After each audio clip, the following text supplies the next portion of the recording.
कारणं अनेक होती. अशी काही कारणं राजकीय संधी म्हणा हं, किंवा त्यावेळेची विचारधारा म्हणा किंवा हं, काही त्यावेळेच्या अरेंजमेंट्स म्हणा. हं, जसं काही रॉ खुफिया एजंट सांगत नाहीत तसं काही गोष्टी पॉडकास्टवरती सांगता येत नाही. पण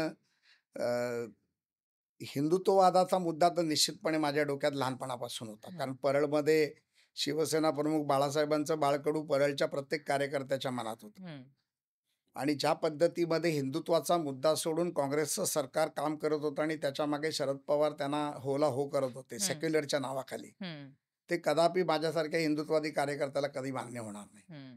म्हणजे आम्ही अ, 91च्या दंगली बघितल्या, 2001चे बॉम्ब ब्लास्ट बघितले, सगळं पाहिलं. राइट. बाबरी मस्जिद पाडलेली पाहिली. हिंदुत्वाचे विचार पाहिले, संघाची विचारसरणी आमच्या डोक्यामध्ये हिंदुत्वाची कायम राहिली. हं, आणि त्यावेळेला एक राजकीय अरेंजमेंट म्हणून जर आपण काम करायचं, हं, तर मग ते न पटणारं होतं. आणि हं, मग त्या काळात 2013 मध्ये देवेंद्रजी ज्यावेळेला राज्याचे भाजपाचे अध्यक्ष झाले, त्यावेळेला गोपीनाथ मुंडे जिवंत होते. हं. म्हणजे लोकांनी कोणी विचारही केला नव्हता, की देवेंद्र फडणवीस राज्याचे मुख्यमंत्री होतील. बरोबर.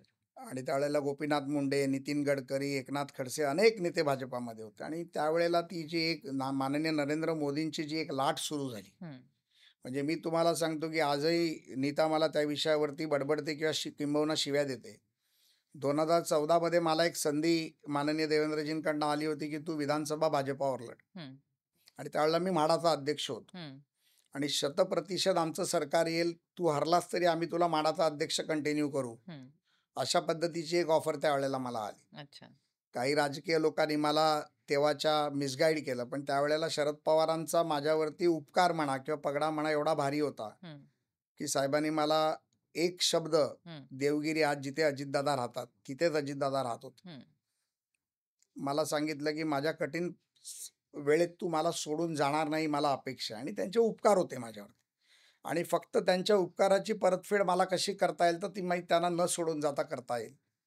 म्हणून मी ती केली नाही. आणि त्यावेळेला मला देवेंद्रजींनी ऑफर केली होती, की आत्ताचे जे वर्ल्ड रेकॉर्ड ब्रेकर आमदार आहेत कालिदास कोळंबकर, हं, त्यांच्यासमोर तू उभा राहा. माझ्याकडे सर्व्हे आहे. हं, तू 5,000-5,500 मतांनी जिंकशील. हं, पण त्यावेळेला मी पवारांना न सोडण्याचा निर्णय घेतला. आणि मला वाटतं, की ती माझ्या राजकारणातली कदाचित खूप मोठी चूक होती. परंतु ती चूक देवेंद्रनी सुधारली.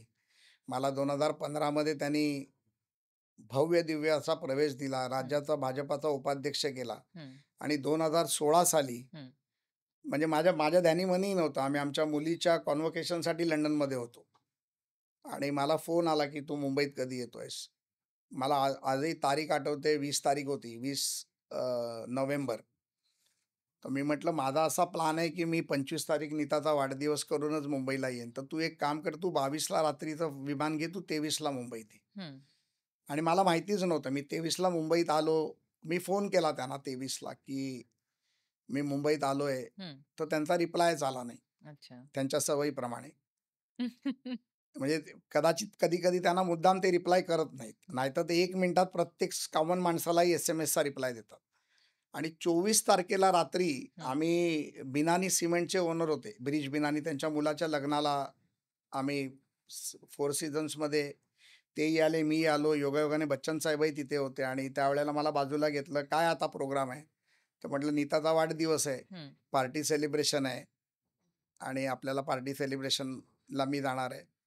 मी 12 वाजता फोन करीन विश करायला, तेव्हा तुला एक बातमी सांगतो." अच्छा, आणि तिला विश करायला फोन आला आणि मला सांगितलं, की "उद्या सकाळी तुला विधान परिषदेचा फॉर्म भरायचा आहे." अच्छा.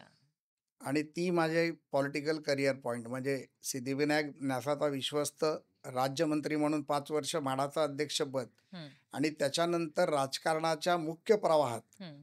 आणण्याचं काम देवेंद्रजींनी त्यावेळेला मला केलं.